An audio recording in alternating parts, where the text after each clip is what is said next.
ውድ የሶሻል ሚዲያ ተጠቃሚዎች የጌታ ጸጋና ሰላም ብዝት ይበላችሁ። ወንድማችሁ ዮሴፍ ነኝ። ይህ የዮሴፍ ሚኒስትሪ ነው። ፎሎ በማድረግ ኮፒ ሊንክ ውስጥ ሰንድ እያደረጋችሁ ቢያንስ ለ10 ሰዎች እንድታዳርሱ ኮሜንት ላይ ገብታችሁ ሴቶች ማገልገል ይችላሉ ብላችሁ እንድትጽፉ በጌታ ፍቅር ጠይቃችኋለሁ። ዛሬ ከሴቶች አገልግሎት ጋር በተገናኘ ወሳኝ የሆነ መረጃ ልሰጣችሁ እወዳለሁ። ያው ካወቃችሁ ጥሩ ነው። አሁን ደግሞ ከዚህ በፊት ሰምታችሁ ባታውቁ ብትሆንም አሁን በትኩረት እንድትከታተሉኝ በጌታ ፍቅር ጠይቃለሁ። እንደምታውቁት በሶሻል ሚዲያም ሆነ ብዙ አብያተ ክርስቲያናት ውስጥ በሴቶች አገልግሎት ዙሪያ ላይ ትልቅ ጥያቄዎች እየተፈጠሩ የመጡበት ጊዜ ላይ ነው ያለነውና አንደኛ ቆሮንቶስ መጽሐፍ ምዕራፍ 14 ከቁጥር 34 ላይ ያለውን ጥቅስ ይዞ ሴቶች በጉባኤ መካከል ዝም እንዲሉ ብሎ ብዙ ሰዎች ሲተቿቸው ከአገልግሎት ወደኋላ ሲያስቀሩና ሲያስተጓጉሉ ማየትም መስማትም ችያለሁና እውነት መጽሐፍ ቅዱስ ዝም እንዲሉ ብቻ ነው የሚያስተምረው ወይስ ሰዎች በጥልቀት አልተረዱትም የሚለውን ምንፈትሽ ይሆናል። ሐዋርያው ጳውሎስ ሴቶች በጉባኤ መካከል ዝም እንዲሉ ሲል መንፈሳዊ ብስለት የሌላቸው ሴቶች ዝም እንዲሉ፣ እንደዚሁም ደግሞ ሴቶችን ብቻ ሳይሆን ሐዋርያው ጳውሎስ ዝም እንዲሉ ያዘዘው ቁጥር 28 ማየት ትችላላችሁ፣ ወንዱንም ጭምር። መንፈሳዊ ነገር ብስለት ይጠይቃል። ቃሉን የሚያጠኑበት ጊዜ፣ የጸሎት ጊዜ፣ ከእግዚአብሔር ጋር የሚያሳልፉት የዲቮሽን ታይም ይፈልጋል።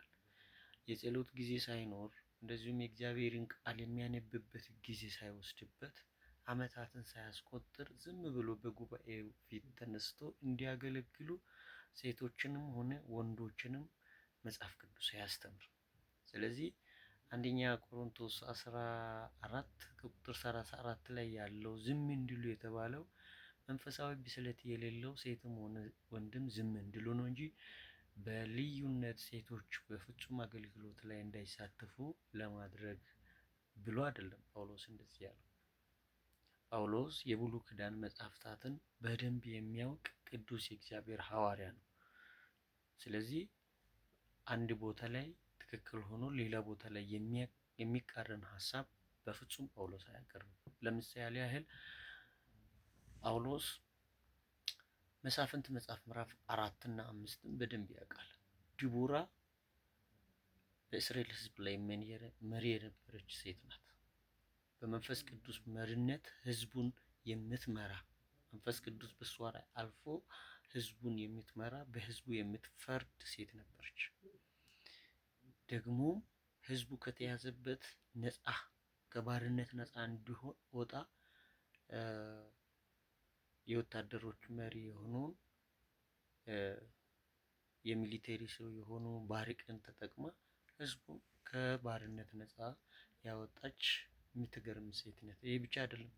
ሚክያስ መጽሐፍ ምዕራፍ 6 ከቁጥር 4 ላይ እግዚአብሔር ስለ ብዙ ሁኔታው ይናገርና ስለ እስራኤል ህዝብ ማለት ነው። እግዚአብሔር ለእስራኤል ህዝብ ያደረገውን ብዙ ሁኔታን ይናገርና እኔ በፊታችሁ እንዲሄድ ሙሴን አሮንና ማርያምን ሰጥቻችሁ የለም ወይ ብሎ ሲናገር እንመለከታለን። ሴቶች ማገልገል ይችላሉ ማለት ነው። እግዚአብሔር ነው እያለ ያለው። ስለዚህ ሙሴን አሮንና ማርያምን ሰጥቻለሁ። በብሉይ ኪዳን ዘመን የነበሩ ብዙ ሴቶች በእግዚአብሔር መንፈስ መሪነት አገልግለው እግዚአብሔርን አስከብሮ ህዝቡን ጠቅመው አልፈዋል። በአዲስ ኪዳን ጋርም ስንመጣ አሁን እንመጣለን። ትንቢተ ኢዩኤል መጽሐፍ ምዕራፍ 2 ከቁጥር 28 እስከ 29 ላይ በሴቶችና በወንድ ባሪያዎች ላይ በመጨረሻው ዘመን መንፈሴን አፈሳለሁ ይላል። ታዲያ ሴቶች በመንፈስ ቅዱስ ተመርቶ እግዚአብሔርን ማገልገል፣ የእግዚአብሔርን ህዝብ መጥቀም፣ እንደዚሁም ደግሞ አሕዛብ ወደ እግዚአብሔር እንዲመጣ ማድረግ ይችላሉ። እንግዲህ ይሄ ተፈጻሚነት አግኝቶ በሐዋርያ ሥራ መጽሐፍ ምዕራፍ 2 ከቁጥር 17 እስከ 18 የምንመለከተው ነው።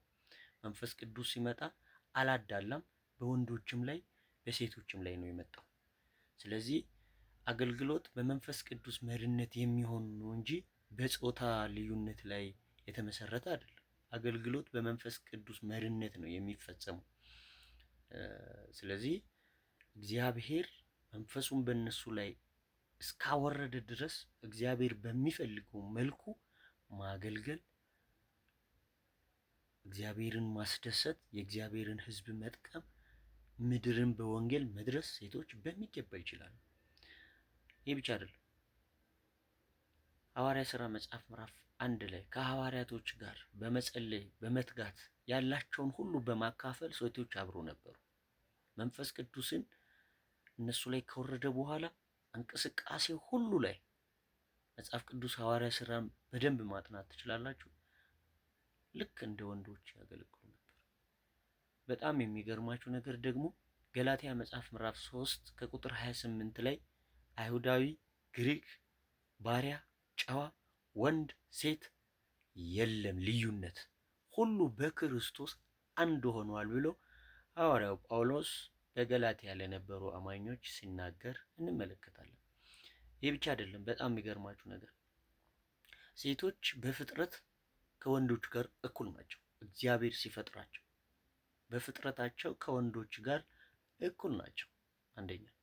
ሁለተኛ፣ ሴቶች በድነት በክርስቶስ ኢየሱስ በማመን በድነት ከወንዶች ጋር እኩል ናቸው። ሶስተኛ፣ በመንፈስ ቅዱስ በመሞላት ከወንዶች ጋር ሴቶች እኩል ናቸው። አራተኛ፣ ጸጋ ስጦታን ከወንዶች ጋር እኩል ተካፍሎ ያገለግላሉ።